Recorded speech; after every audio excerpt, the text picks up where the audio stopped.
On la surnommait Bizarre. Ils ignoraient qu'elle était une as du dojo. Bernadette Gauthier était inscrite à l'Académie des Crêtes depuis à peine un mois, quand elle comprit que son espoir d'un nouveau départ dans une nouvelle école était anéanti. Âgée de 16 ans, elle était longiligne et maladroite, avec des cheveux bruns indomptables qu'elle portait souvent en une tresse négligée, une éruption d'acné sur le front et des vêtements trop grands qu'elle avait cousus elle-même. Ils étaient censés être élégants, mais finissaient souvent par avoir l'air étrange. Les couloirs des Crêtes bourdonnaient d'élèves bavardants, mais Bernadette les traversait comme une ombre, serrant ses livres en lambeaux et gardant les yeux fixés sur le sol. Sa famille avait déménagé après que son beau-père ait accepté une mutation, laissant derrière elle la minuscule coopérative d'enseignement à domicile, où elle avait été surtout ignorée.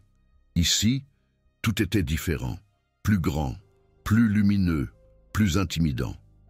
Dégage la bizarre.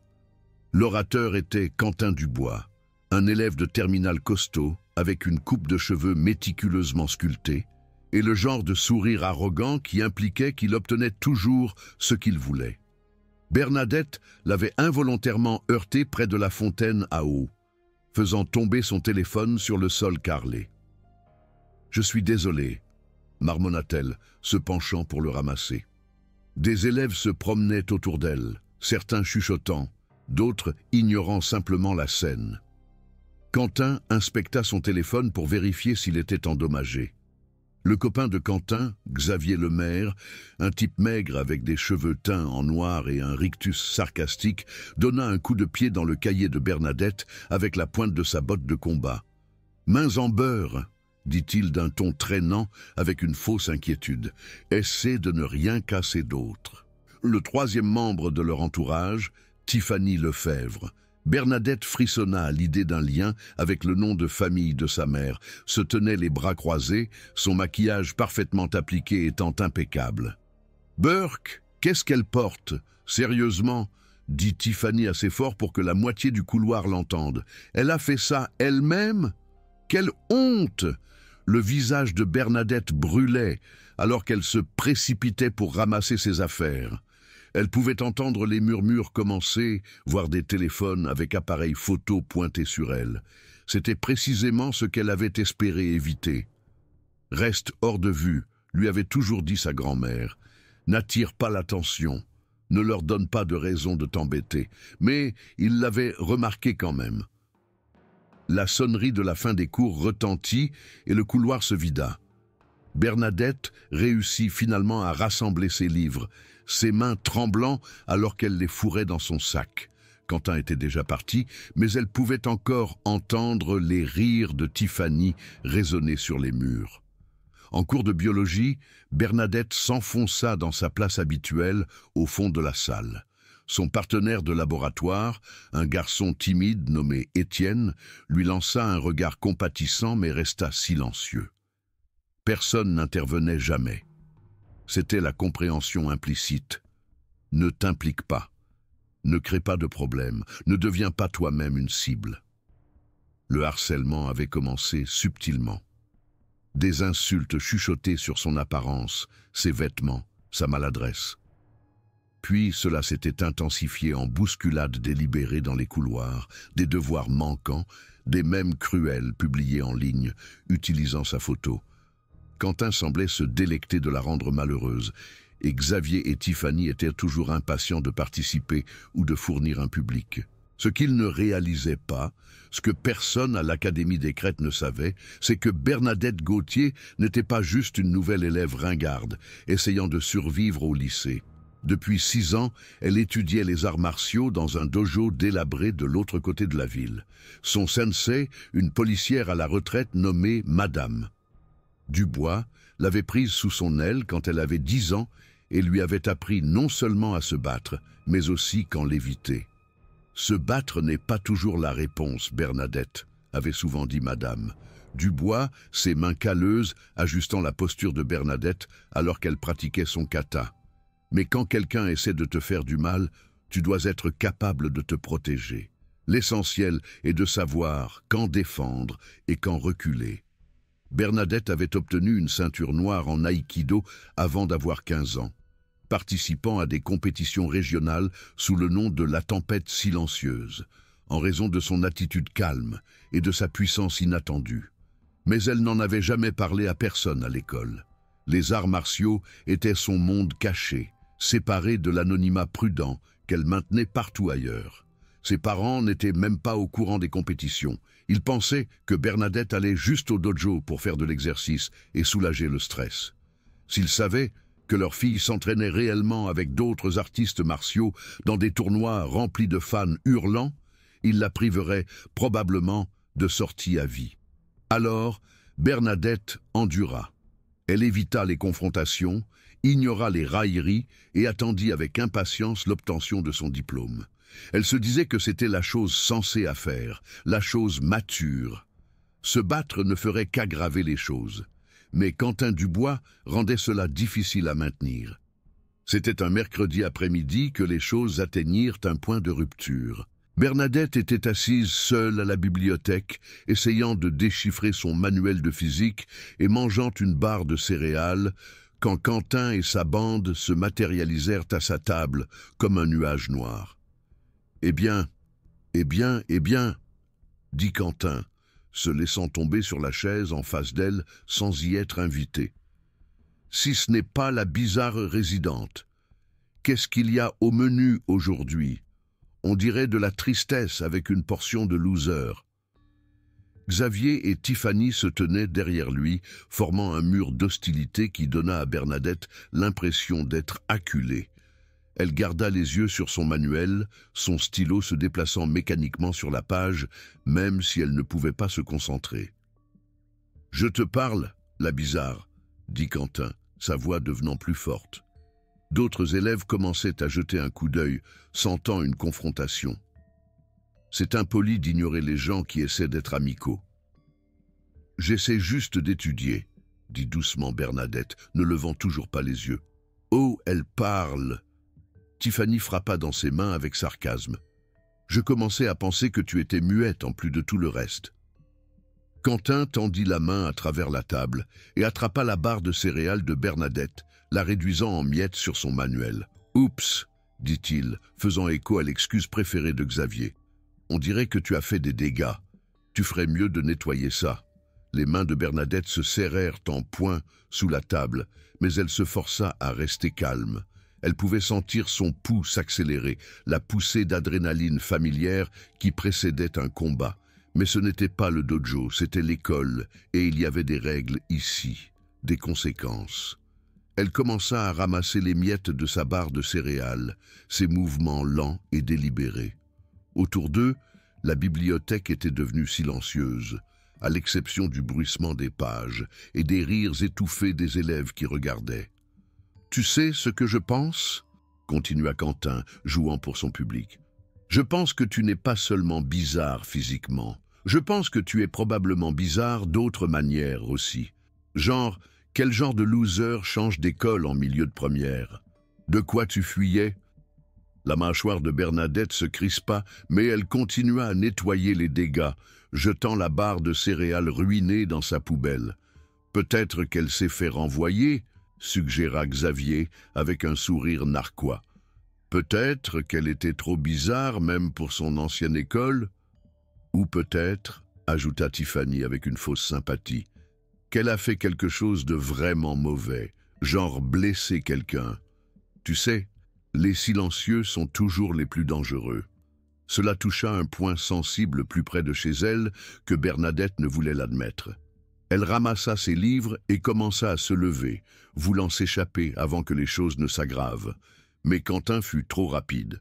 Il tendit la main et attrapa son poignet, sa prise étant assez forte pour laisser une ecchymose. « Où crois-tu aller ?» demanda-t-il. « On n'a pas fini de parler. » Pendant un instant, l'entraînement de Bernadette prit le dessus.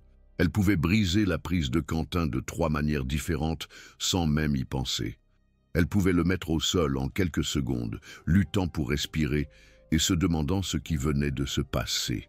La mémoire musculaire était là, les techniques ancrées en elle grâce à des années de pratique. Mais elle ne le fit pas. Au lieu de cela, elle regarda Quentin dans les yeux pour la première fois depuis qu'il s'était assis et dit doucement « Lâche-moi ». Quelque chose vacilla sur le visage de Quentin. Surprise, peut-être, ou un soupçon de réalisation qu'il avait peut-être été trop loin. Mais avec Xavier et Tiffany qui regardaient, avec la moitié de la bibliothèque qui fixait maintenant ouvertement, il ne pouvait pas reculer sans perdre la face. « Force-moi » dit-il, resserrant sa prise. Bernadette le fixa pendant un long moment, et Quentin sentit un frisson lui parcourir l'échine. Il y avait quelque chose dans ses yeux sombres qu'il n'avait jamais remarqué auparavant. Quelque chose qui lui fit se demander si ce n'était peut-être pas une si bonne idée. Puis Bernadette sourit, et ce n'était pas le sourire timide et apologétique qu'il avait l'habitude de voir chez elle. C'était quelque chose d'autre entièrement. « D'accord », dit-elle simplement. Ce qui se passa ensuite prit moins de 3 secondes, bien que cela ait semblé une éternité à tous ceux qui regardaient. Bernadette tordit son poignet d'une manière qui la libéra instantanément de la prise de Quentin, le mouvement étant si fluide et pratiqué qu'il sembla presque sans effort. En même temps, elle fit un pas en avant et exécuta une parfaite clé de poignet, pliant son bras à un angle qui le fit halter et chanceler en arrière. Quentin se retrouva à moitié debout, penché à un angle maladroit, son bras tordu dans la prise de Bernadette. La douleur était vive et immédiate, mais plus que cela, il était soudainement conscient qu'elle avait complètement le contrôle. Elle pouvait lui casser le bras avec un simple mouvement, et ils le savaient tous les deux. « Je te l'ai demandé gentiment », dit Bernadette, sa voix toujours douce, mais portant un avertissement qui fit reculer Xavier et Tiffany sans réfléchir. « Maintenant, je te le dis, ne me touche plus. » Elle relâcha son bras et Quentin chancela en arrière, serrant son poignet douloureux contre sa poitrine. Autour d'eux, la bibliothèque était devenue silencieuse, à l'exception du cliquetis des claviers et du bourdonnement lointain de la climatisation.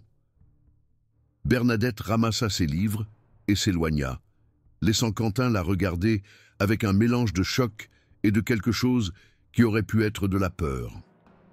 Elle rendit ses livres et sortit de la bibliothèque sans se retourner, consciente que tous les regards dans la pièce la suivaient. Pour le reste de la journée, Bernadette ne put se débarrasser du sentiment que quelque chose avait fondamentalement changé. Elle avait percé, révélé un aperçu de qui elle était vraiment sous le masque soigneusement construit de maladresse. Les élèves à qui elle n'avait jamais parlé la regardaient différemment, et elle pouvait sentir le regard de Quentin sur elle chaque fois qu'ils se croisaient dans le couloir. Elle aurait dû se sentir coupable, peut-être, ou inquiète des répercussions. Au lieu de cela, elle ressentit quelque chose qu'elle n'avait pas ressenti depuis des mois, un sentiment d'autonomie. Ce soir-là, Bernadette alla à son dojo pour la première fois depuis son transfert d'école. Madame Dubois jeta un coup d'œil à son visage et fit un geste vers les tapis d'entraînement sans dire un mot. Elle passa 1 heure à pratiquer ses katas, ses mouvements précis et puissants, chaque frappe portant le poids de semaines de frustration refoulée. « Ça va mieux ?» demanda Madame Dubois quand elle s'arrêta finalement, la sueur dégoulinant sur son visage. « Je pense que j'ai fait une erreur », dit Bernadette, essuyant son front avec une serviette. « Que s'est-il passé ?» Elle lui raconta Quentin, la bibliothèque, le regard dans ses yeux quand elle lui avait attrapé le bras.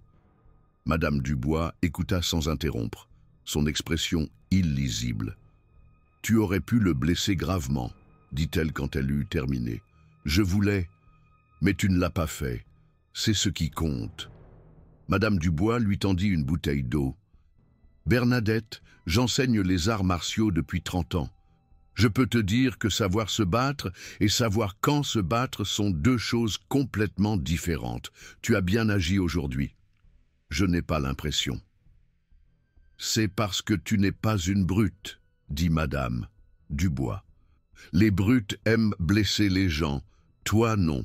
Mais cela ne veut pas dire que tu dois être une victime non plus. » Bernadette hocha la tête, mais elle ne put se débarrasser du sentiment qu'elle avait mis quelque chose en mouvement qu'elle ne pourrait peut-être pas contrôler. Elle avait raison. Le lendemain matin, Quentin l'attendait près de son casier. Cette fois, il avait amené des renforts. Pas seulement Xavier et Tiffany, mais 3 autres joueurs de foot dont Bernadette ne reconnaissait pas. Ils formèrent un cercle étroit autour d'elle alors qu'elle ouvrait son casier, leur présence intimidante sans être ouvertement agressive. « Il faut qu'on parle », dit Quentin. Son poignet était enveloppé dans un bandage élastique, remarqua Bernadette. « Je t'écoute », répondit-elle, ne se retournant pas. « Ce que tu as fait hier était une blague, dit-il. Une mauvaise blague. Tu m'as humilié devant tout le monde et ce n'est pas quelque chose que je peux laisser passer. » Bernadette claqua son casier et finit par se tourner pour lui faire face. Quentin essayait d'avoir l'air confiant, mais elle pouvait voir la peur dans ses yeux. Il n'était plus sûr de ce dont elle était capable et cela le rendait imprévisible. « Je ne t'ai pas humilié, » dit calmement Bernadette. « Tu t'es humilié toi-même. » Xavier fit un pas en avant, ses poings serrés. « Pour qui tu te prends pour parler à Quentin comme ça ?»« Je suis quelqu'un qui veut juste qu'on la laisse tranquille, » répondit Bernadette. « C'est tout ce que j'ai jamais voulu. »« Eh bien, tant pis, » dit Tiffany avec un rictus. « Tu as rendu ça personnel quand tu as décidé de jouer à Karate Kid sur Quentin.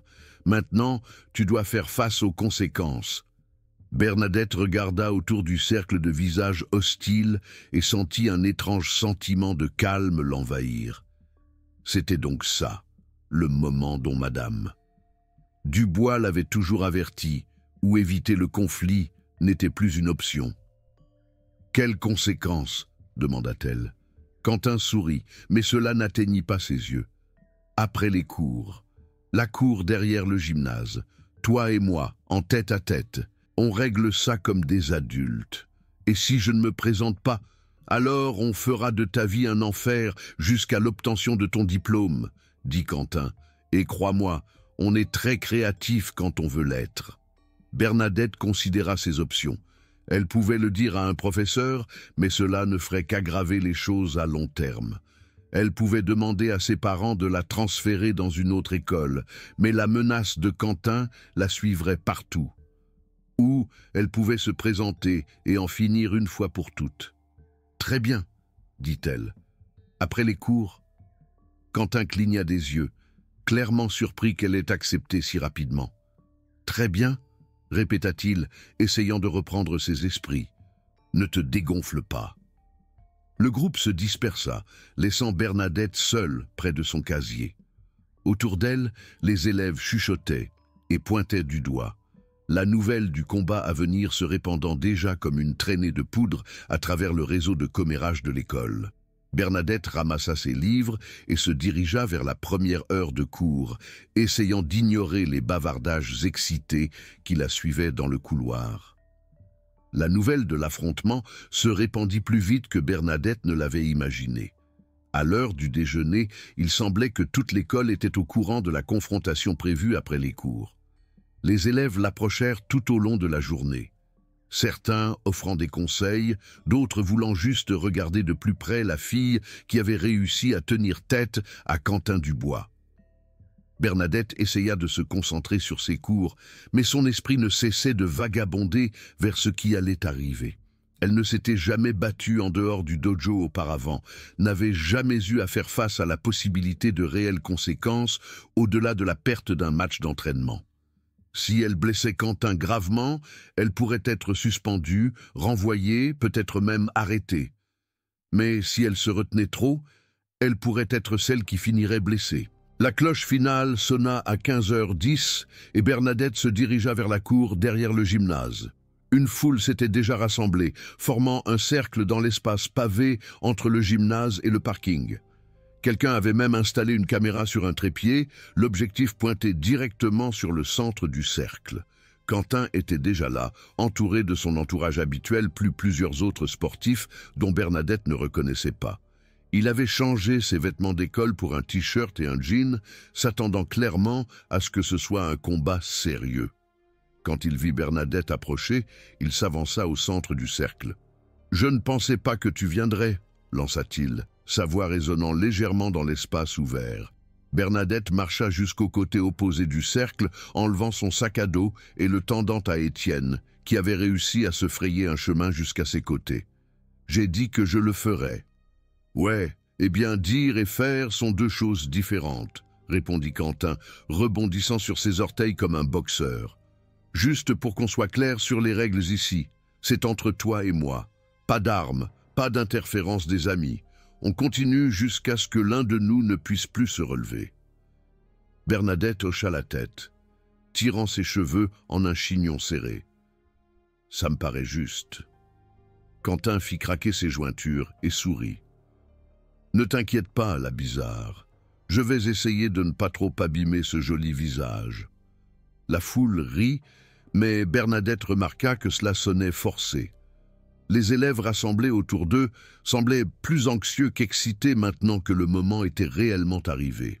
Elle se demanda combien d'entre eux avaient déjà assisté à un vrai combat, pas seulement à la violence soigneusement mise en scène des films et des jeux vidéo. « Tu es prête ?» demanda Quentin, levant ses poings. Bernadette se met en position d'aïkido, son poids équilibré, ses mains détendues sur les côtés. C'était une position que Madame Dubois lui avait fait répéter d'innombrables fois, conçue pour paraître calme, tout en étant parfaitement préparé à l'attaque ou à la défense.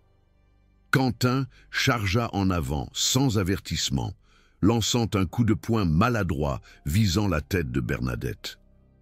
Pour les élèves qui regardaient, son coup de poing semblait rapide et puissant. Pour Bernadette, qui avait passé des années à s'entraîner avec des artistes martiaux qualifiés, il sembla presque au ralenti. Elle fit un pas de côté, laissant le poing de Quentin passer devant son oreille, et porta un coup de paume acéré à ses côtes avec une précision chirurgicale. Le son de sa main se connectant fut comme un coup de tonnerre, et Quentin se plia en deux, avec un gémissement qui pouvait être entendu clairement dans le silence soudain. Bernadette recula, attendant qu'il se remette. Elle aurait pu enchaîner avec un coup de genou au visage ou un balayage de ses jambes, mais il ne s'agissait pas d'infliger des dommages graves, il s'agissait d'envoyer un message. Quentin se redressa, le visage rouge et sa respiration saccadée. Il regarda Bernadette avec quelque chose qui ressemblait à du respect, et pendant un instant, elle pensa qu'il pourrait abandonner. Au lieu de cela, il revint vers elle, cette fois plus prudemment. Il lança une série de coups de poing qui auraient submergé la plupart des adolescents, mais Bernadette esquiva et se faufila autour d'eux comme une danseuse, ses mouvements économiques et fluides, faisant paraître Quentin maladroit et déséquilibré. Quand elle vit une ouverture, Bernadette frappa. Un rapide coup de poing à l'estomac de Quentin le fit se pencher, et un coup de pied retourné en rotation qu'elle retira au dernier moment eut encore assez de force pour le faire tomber à genoux. Quentin s'agenouilla sur le trottoir, haletant, du sang coulant de sa lèvre fendue. Autour d'eux, la foule était silencieuse, à l'exception du son de la caméra qui enregistrait et du trafic lointain sur la rue au-delà du terrain de l'école. « Reste au sol !» dit doucement Bernadette, sa voix portant clairement dans le calme. Quentin leva les yeux vers elle, et pour la première fois depuis qu'elle l'avait rencontré, elle vit autre chose que de l'arrogance dans ses yeux. Il y avait de la peur, oui, mais aussi une prise de conscience naissante. Il commençait à comprendre à quel point il était dépassé. Mais la fierté est un puissant motivateur, surtout quand on a 16 ans et que sa réputation est en jeu devant toute son école. Quentin se releva avec difficulté, se balançant légèrement mais levant à nouveau ses poings. « Je n'ai pas fini », marmonna-t-il à travers sa lèvre gonflée. Bernadette soupira. « Si, tu as fini. » Ce qui se passa ensuite ne dura que quelques secondes, mais ces secondes changèrent tout ce que quiconque à l'Académie des Crêtes pensait savoir sur Bernadette Gauthier. Quentin lança un autre coup de poing, et Bernadette attrapa son bras, utilisa son élan pour exécuter un parfait fauchage de hanche. Quentin heurta le trottoir violemment, l'impact lui coupant le souffle. Avant qu'il ne puisse se relever, Bernadette était sur lui, clouant ses bras au sol avec ses genoux, son visage à quelques centimètres du sien. « Je t'ai dit de rester au sol », répéta-t-elle, sa voix toujours douce, mais portant une force qui fit reculer plusieurs élèves dans la foule. Quentin la fixa, complètement impuissant, et Bernadette put voir le moment précis où sa perception changea. Elle n'était pas l'élève transférée maladroite et ringarde qui l'harcelait depuis des semaines. Elle était quelque chose d'autre entièrement, quelque chose de puissant qui s'était caché à la vue de tous. « Tu abandonnes » demanda Bernadette. Quentin hocha la tête et Bernadette le relâcha, se levant et reculant. Quentin se roula sur le côté, toussant et haletant, son visage un gâchis de contusions et d'égratignures. Bernadette regarda autour du cercle de visages stupéfaits qui la fixaient. Certains des élèves avaient l'air effrayés, d'autres impressionnés, mais tous la voyaient clairement pour la première fois. « Quelqu'un d'autre » demanda-t-elle, sa voix claire et ferme. Xavier et Tiffany, qui avaient été si promptes à soutenir Quentin au début du combat, se tenaient maintenant aussi loin de l'action que possible. Aucun d'eux ne croisa son regard. Bernadette ramassa son sac à dos et se dirigea vers le bord de la cour. La foule s'écarta devant elle comme si elle était une force de la nature, les élèves se précipitant pour s'écarter de son chemin. « Bernadette !» cria quelqu'un derrière elle. Elle se retourna pour voir Étienne se dépêcher de la rattraper, son visage rayonnant d'excitation. « C'était incroyable !» dit-il quand il l'atteignit. « Où as-tu appris à faire ça ?»« Un peu partout », répondit Bernadette, posant son sac à dos sur ses épaules. Ils marchèrent ensemble vers l'entrée principale de l'école, laissant derrière eux la foule qui bourdonnait encore de choc et d'incrédulité. Quentin était assis maintenant, Xavier et Tiffany soignant ses blessures, mais Bernadette pouvait sentir ses yeux sur elle alors qu'elle s'éloignait. Les jours suivants à l'Académie des Crêtes ne ressemblèrent à rien de ce que Bernadette avait jamais vécu. Les élèves, qui ne lui avaient jamais accordé une seconde pensée, la saluaient maintenant avec respect dans les couloirs. Les insultes chuchotées sur son apparence disparurent, remplacées par des spéculations chuchotées sur ses capacités de combat. Quentin revint à l'école lundi, avec un visage qui donnait l'impression qu'il avait fait 10 rounds avec un boxeur poids lourd. Mais il donna à Bernadette une grande place et évita de la regarder dans les yeux. Xavier et Tiffany semblaient avoir trouvé de nouveaux intérêts qui n'impliquaient pas de harceler les élèves transférés, et la petite hiérarchie sociale qui avait rendu la vie de Bernadette misérable s'effondra presque du jour au lendemain. Mais peut-être que le changement le plus important se produisit en Bernadette elle-même. Elle ne courbait plus les épaules, ni ne gardait les yeux fixés sur le sol lorsqu'elle traversait l'école. Elle s'asseyait où elle voulait à la cafétéria, exprimait son opinion lors des discussions en classe et se tenait avec une confiance tranquille qui rayonnait de l'intérieur. Le vendredi après-midi, alors que Bernadette rangeait des livres dans son casier, elle entendit des pas derrière elle. Elle se retourna pour trouver Quentin debout là, les mains enfoncées dans ses poches, son visage portant encore les marques de leur rencontre. « Je voulais dire quelque chose », dit-il, sa voix basse. Bernadette attendit, ne disant rien. « Je te devais des excuses », continua Quentin. « Ce que je t'ai fait, ce que nous avons fait, ce n'était pas juste. Je m'en rends compte maintenant. »« Pourquoi ?» demanda Bernadette. « Pourquoi as-tu fait ça ?» Quentin resta silencieux pendant un long moment, fixant le sol. « Je ne sais pas, dit-il finalement. Parce que je le pouvais, je suppose. Parce que cela me faisait me sentir important, m'en prenant à quelqu'un qui ne se défendrait pas. » Il leva les yeux vers elle. « Sauf que tu pouvais te défendre. Tu ne voulais juste pas. Jusqu'à ce que je n'ai plus le choix. » « Ouais. » Quentin hocha la tête. « Écoute, je ne m'attends pas à ce que tu me pardonnes ou quoi que ce soit. Je voulais juste que tu saches que je suis désolé et ça ne se reproduira plus. » Bernadette étudia son visage à la recherche du moindre signe de tromperie, mais ne vit que des remords sincères. « D'accord, » dit-elle simplement. Quentin se tourna pour partir, puis s'arrêta. « Je peux te demander quelque chose ?» Bernadette hocha la tête. « Où as-tu appris à te battre comme ça ?» Bernadette sourit, et cette fois c'était réel, chaleureux et sincère. « Un peu partout, » dit-elle. Quentin faillit sourire en retour. « D'accord. Eh bien, on se croisera, Bernadette. » On se croisera, Quentin. » Alors que Bernadette sortait de l'Académie des Crêtes ce vendredi après-midi, elle réfléchit à tout ce qui avait changé en une seule semaine. Elle pensa aux enseignements de Madame Dubois sur le fait de savoir quand se battre et quand l'éviter, sur la différence entre se protéger et devenir une brute. Elle avait trouvé sa limite. Le point où éviter le conflit n'était plus une option, et elle l'avait franchi avec détermination et contrôle. Plus important encore, elle l'avait franchi sans se perdre dans le processus. Bernadette Gauthier n'était plus l'élève transférée timide et invisible, essayant de survivre jusqu'à l'obtention de son diplôme. Elle était exactement qui elle avait toujours été en dessous, une guerrière, une protectrice, quelqu'un qui se défendrait et défendrait les autres quand cela comptait le plus. Et tout le monde à l'Académie des Crêtes le savait maintenant.